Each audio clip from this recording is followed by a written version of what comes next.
Hello and welcome back to the Slow Commute Club. It's been a bit of a gloomy day in Melbourne and I was feeling a bit gloomy, so I thought I'd take myself out for a bit of an exploration ride up the Moonee Ponds Creek Trail. I thought I'd choose this path as it's one I don't really take that often, so I was keen to mix it up. It's a pretty easy path, plus there's one goal or thing I know I have a pretty good chance of spotting, an Australian icon, on this ride, so keep an eye out later in the video. This creek isn't really known for being one of Melbourne's prettiest. In fact, a big chunk of it looks more like a giant concrete drain than a natural waterway. Well, that's because it is. In the 1960s to 70s, when Melbourne Airport was being built and the Tullamarine Freeway went in, big sections of the creek were straightened and concreted to manage stormwater and flooding. But a lot of people maybe don't know that if you head north away from the city, the creek slowly softens. This is partly due to the fact that Melbourne water is slowly naturalising the creek, trying to restore it back to a somewhat natural state and to bring some wildlife and biodiversity to it. Even further north, the concrete disappears and it starts to feel like a real creek again. It's definitely nowhere near as busy as other trails such as the Mary Creek or Yarra River Trail, but it kind of makes me feel like it's a hidden gem, even though it's definitely not.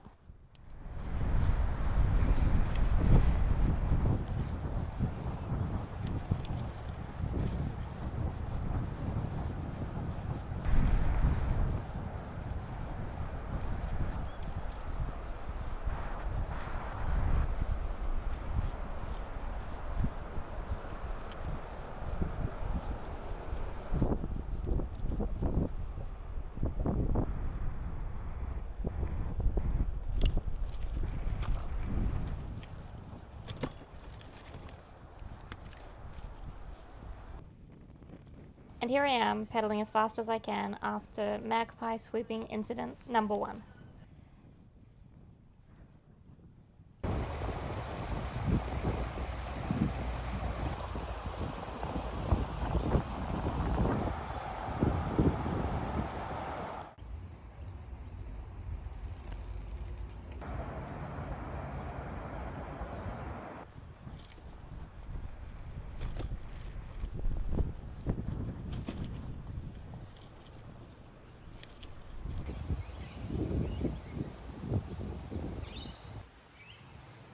This little rest area is a part of the creek revitalisation project, as I haven't actually seen it before when I've ridden up here, so even though I just kind of started my ride, I thought I'd take a little snack break here.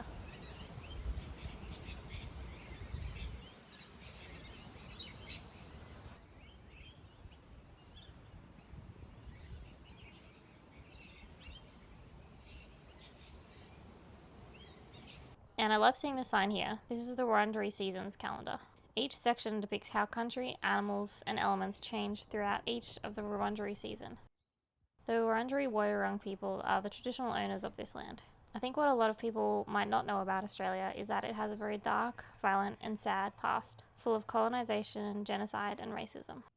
As a settler on this land, I think it is the smallest thing that I can do just to educate myself on the history and learn and read about the culture of the peoples whose land I live and work on.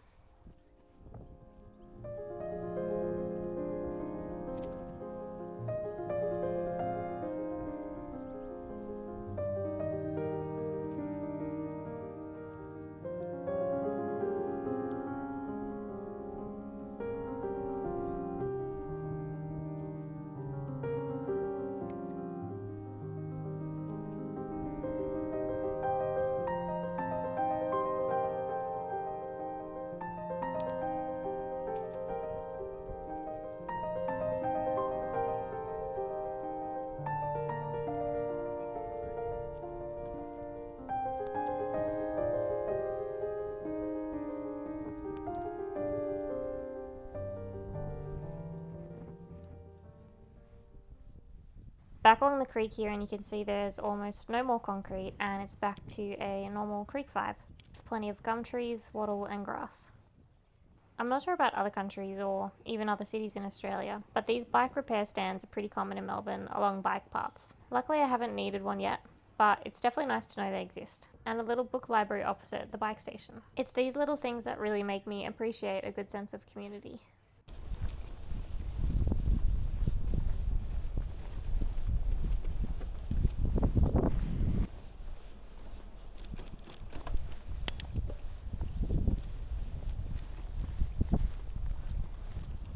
As I was riding, this plane flew overhead. Up here we are actually pretty close to two airports. Essendon Airport, a smaller airport where I think this plane may have been going to, and Tullamarine Airport, or Melbourne Airport, the city's main airport. Tullamarine Airport is actually curfew free, meaning that planes fly in and out 24 hours a day. So there's pretty strict controls for building houses underneath the flight paths to minimise noise impacts to people who live there.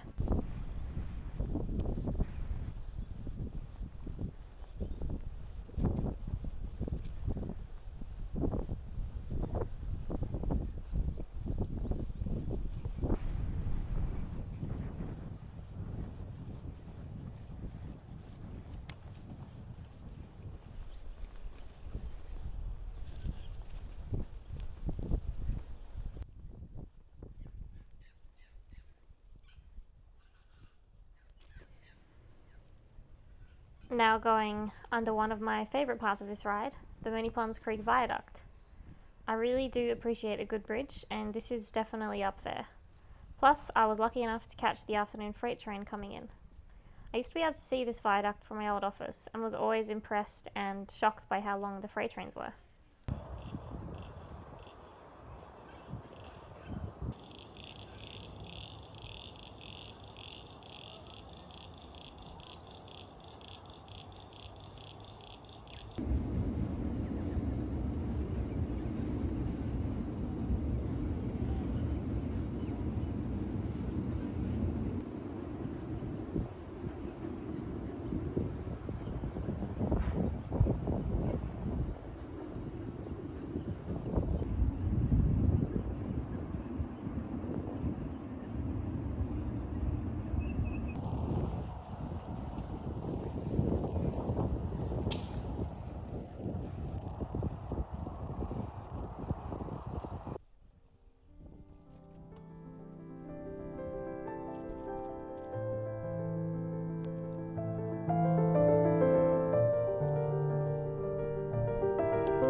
Growing up in Sydney, I still find it strange how you can go half an hour out of the city and feel like you're in the middle of nowhere. Although the sound of the giant freeway that bounds this park is definitely a reminder that you're in Australia's fastest growing and soon to be biggest city. Going on these little bike adventures, you definitely get to see things that you wouldn't normally be able to see if you were travelling by car. There's even a small little wetlands out here, which is definitely something that I'm only able to get to by bike or foot.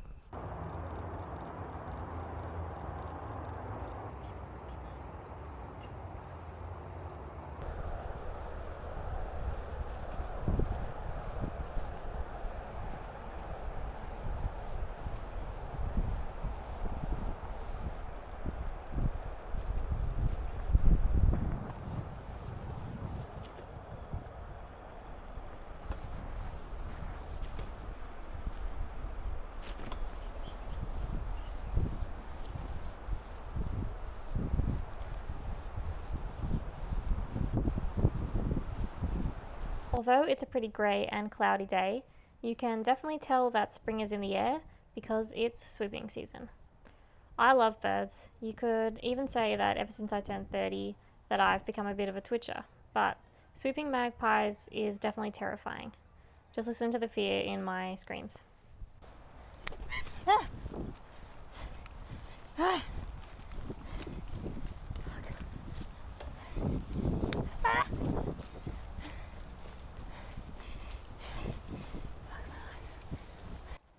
For these few seconds that I was getting swooped, I definitely wasn't living up to the slow Commute Club name.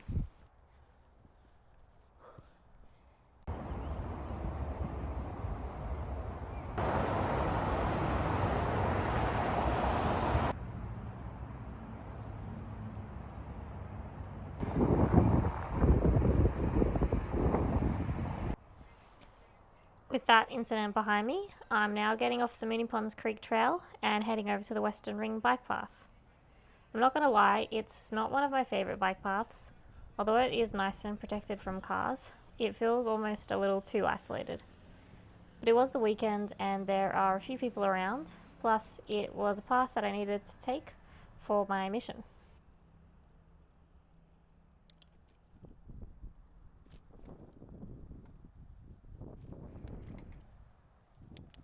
The trail runs along the Western Ring Road / freeway and goes under these massive transmission towers. You can even hear the electricity as you ride under them. It's definitely a different vibe to the creek trails.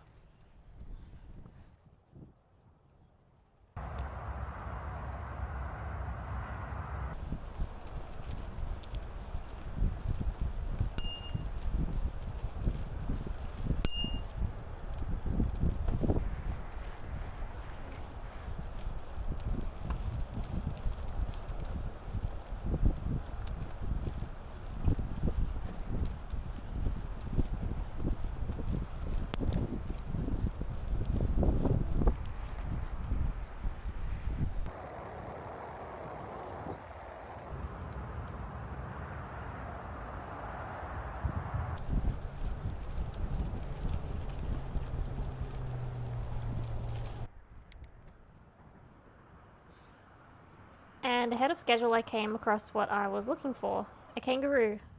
Relaxing in the grasses, I didn't want to film him for too long as I wasn't sure if he had some friends around closer to me. A few years ago, when I was on a hike with my mum, we actually came within about 1 to 2 meters of a male eastern grey kangaroo who on his hind legs was easily well over 6 foot and just full muscle. It was pretty terrifying and at the same time amazing.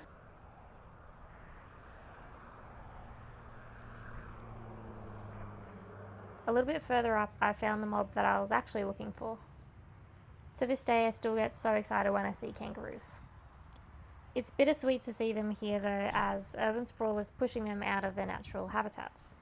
But I know this group has been here for years, so I hope that they're comfortable and happy there.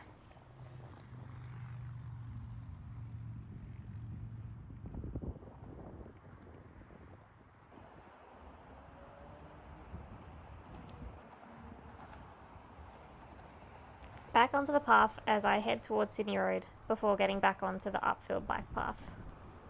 It's not the prettiest route. This section also doesn't have any bike infrastructure, so anyone on bike who wants to get onto the upfield has to take the footpath here. Riding along the most car-centric 200 metres of road in Melbourne, well, not really, but it definitely feels like that riding down here.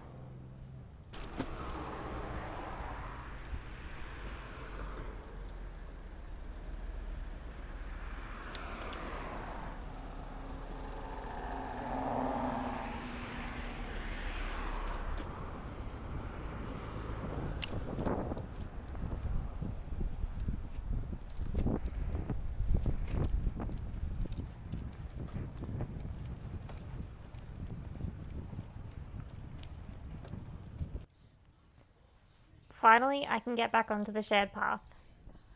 The path actually starts again in this cemetery. You can't really see, but it's actually the largest cemetery in Melbourne.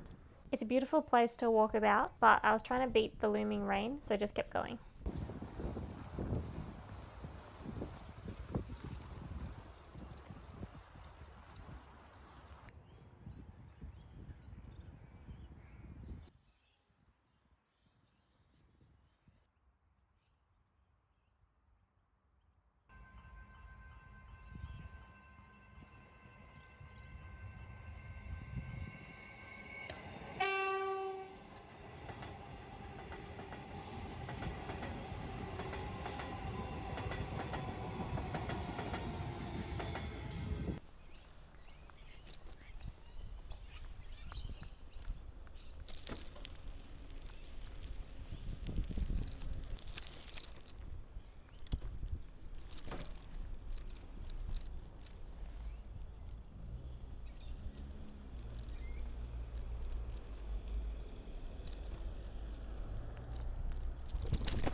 And as I start to enter back into society, the weather is definitely starting to feel more gloomy, yet I feel a lot lighter, albeit maybe a bit more tired.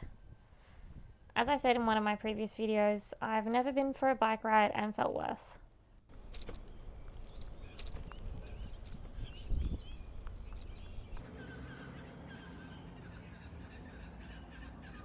I quickly stopped to grab some groceries for dinner before heading back home to take the dogs for a play at the park.